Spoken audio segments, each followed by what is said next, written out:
Welcome back, PlayBASIC coders. Here's a very quick impromptu video. We're talking about the last times about the strip filler commands that didn't have ink mode support and were limited in terms of what surfaces they could read from and write to. So all of that's been updated. And I'll show you just how much work that actually requires. So this is our standard fill mode. I've got texturing on this side here, transparent at the bottom here, solid at the top. The vertical strips are doing the same thing. We can change out the subdivision of the effect. We can change ink mode so it's alpha blended. Looks pretty good.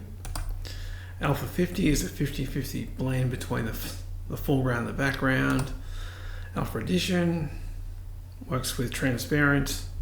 I can even change the depth of the scene, so we're in 15-bit, 16, 24, 32.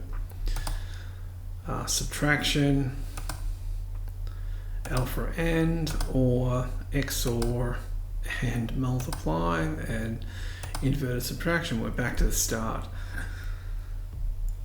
So they're all there. That's one of the very last things I wanted to do, is make sure that all the draw modes did indeed support as many of the fill modes as possible. Yeah.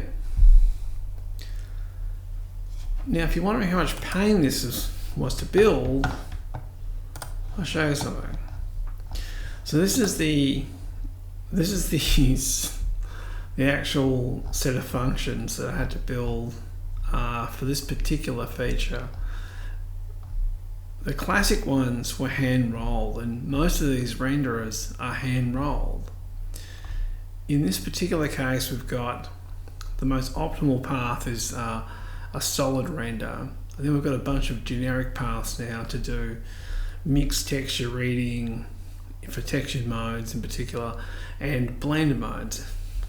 So if I just page through this stuff, it's all very similar. It all kind of looks the same. I've used a lot of macros. I do like macros, but they can be a pain in the backside. But it helps to simplify routines. So if we're going through, say, where's an example of one? Well, that'll do that. Some of this here could be tucked away in macros as well, actually. Like some common blocks of code, like this stuff here is common to all of these fillers, so it could be a macro. The initialization code, again, that could be a macro. Now here's the tariff. Yeah, I mean the filler just turns out to be, we do compression of the mask color, we read those pixels, do the blend effect, and write the pixels back out. That's it.